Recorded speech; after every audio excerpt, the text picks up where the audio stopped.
Ladies and gentlemen, welcome. Today is December 4th, 2025. My name is Alex Dvorkin, and I'm a managing partner at 4D Capital.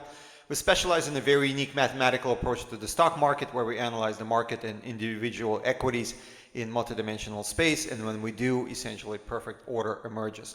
On top of that, we've developed a number of very powerful timing indicators, and when we combine both of those factors, we can very often tell exactly what the overall stock market or individual stocks will do going forward in both price and time, and we can typically do it on multiple time frames. Whether it's short term, long term, doesn't really matter. I personally believe our work is nearly identical to what Jim Simmons was able to accomplish at Renaissance Technologies. So our firm's goal, just very quickly, we're going to be, by the way, we're going to be looking at Disney Corporation today. It's one of our mega cap stocks, and we're doing an update. So our firm's goal is essentially to identify equities that will 2x, 5x, 10x, and do so within a relatively short period of time. So we're in essence looking for the next Tesla, Nvidia, Apple, Bitcoin, so on and so forth. But we have a special weapon that helps us identify such equities, and that weapon is our very powerful software that is built on top of our mathematical work. So essentially what we can do, we can scan the entire S&P 500. We can identify stocks that have very important long-term bottoms coming up. We can do short-term, we can do actually tops as well, but we typically shy away from those opportunities because it's a bit more risky. So we're looking for those very pronounced long-term bottoms. And then from those bottoms, we're able to calculate exactly what those equities will do going forward in both time and price. And we pick out the best opportunities that will appreciate the most within the shortest period of time. So with that in mind, let's shift gears once again. Let's look at our next stock, which is Disney. Disney is one of our 52 mega cap stocks that we update twice a year. And this is just a regular update of what this particular stock is going to do going forward. So thus far it's been following our forecast more or less. It's a bit of a messy situation. The stock has been messy for the most part, and that is being reflected in our forecast and actually in the performance of the stocks as well. So as you can see, it's been stuck in the trading range since early 2024, and not much has changed. So before we jump into the overall analysis and what it's going to do going forward, let me very quickly explain the backbone of our mathematical work. If you're familiar with that, if you've been following us for a while, please skip forward probably 3 to 4 minutes, and you're going to be in the midst of this forecast. So what you see at the bottom and the top, the triangles, is what we call cycle composites. And this is a very simplistic visual representation of a very complex mathematical concept where we scan the chart back in multidimensional space, and then we identify those cycles and project them into the future. Okay, what makes matter a little bit more complicated, typically there are multiple composites running in any given stock or the overall stock market. I always use Dow Jones as an example, and Dow Jones as an example has 2 bottom composites running, responsible for the bottoms obviously, and 2 top composites running, responsible for the tops. But if you know how they work and you can put them together, you can essentially replicate exactly what you see on the 2-dimensional time and price chart, or the actual movement of the stock underlying equity. So the cycle composites get us into the neighborhood.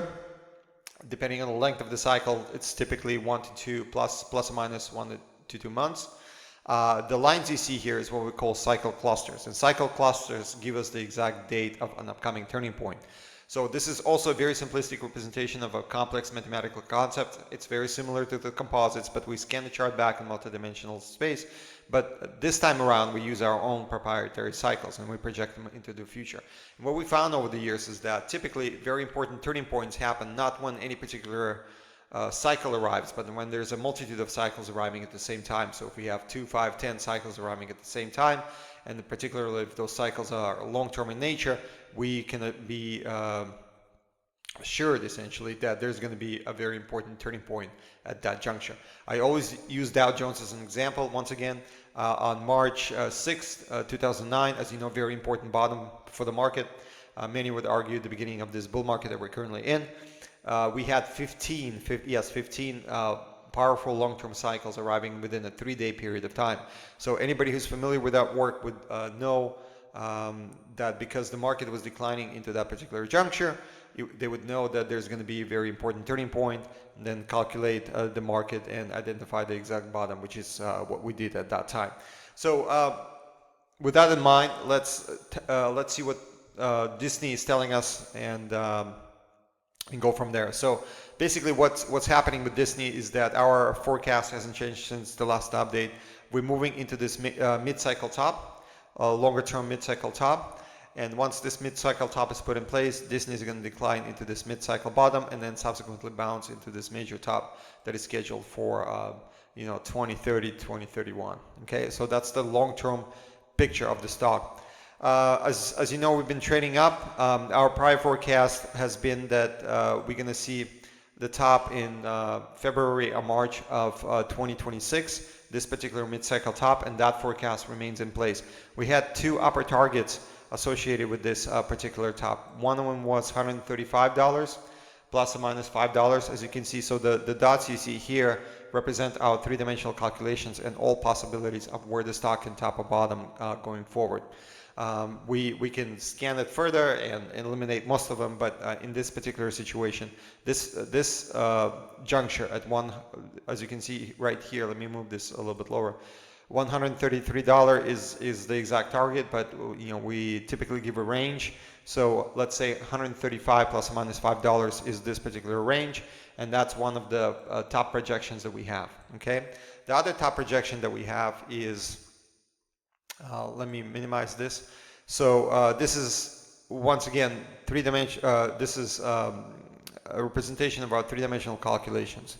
Okay. I know it doesn't make any sense to you, but makes perfect sense to us. So this particular target is yet another target that we believe where the stock can potentially top out. And as you can see here, it's at approximately $149 plus or minus $2. Let's say, give it a little bit of a margin of error. And those two targets are our primary targets for the stock. Which one will it be? We will know with clarity as we approach that time turning point of February and March of 2026. If we broke above that 135 juncture and pushing into $140 a share, then we know that this particular target of $149 a share is going to be the target. If we're sitting around that $135, which is going to be the most likely case, then we know that's going to be the top, and the stock's going to decline from there. What happens thereafter? We anticipate a decline into approximately $60 a share by the time the mid-cycle bottom is scheduled to arrive. So let me go back to that other chart and I'll show you what I mean. So okay, so this is the next mid-cycle bottom that we anticipate in late 2026, early 2027. This one has to be adjusted a little bit in time. So we anticipate approximately $60 a share, and that lines up very well with our overall stock market forecast. Once this bottom is put in place, then the stock's going to rally quite dramatically going forward. So that's our primary scenario. The secondary scenario, because it's as I mentioned earlier, not very it's a bit messy mathematical structure. So the other scenario is that we do not reach the top targets and we simply decline into this mid-cycle bottom, because there's a lot of variance and a lot of interference patterns on the stock. So if we do not reach the top by, let's say, March or February of 2026, then the stock will simply decline into that $60 a share. So that's a secondary scenario for Disney. But nothing interesting for the stock until and unless we get into this bottom formation. Once we do get into that bottom formation, then the stock is going to increase quite dramatically going into that 2030 time frame. And of course, we'll do the analytical update once we get there, so you know exactly how much higher it's going to run. That's it for today. Thank you very much for your time. Please don't forget to subscribe. We have a webinar tomorrow. We still have a few spots left. So if you're interested in learning more about our work, how we run our mathematical calculations, what the overall stock market will do going forward, please don't forget to register for it tomorrow. I believe it's 12 p.m. Eastern time. And that's pretty much it. Thank you. Bye-bye.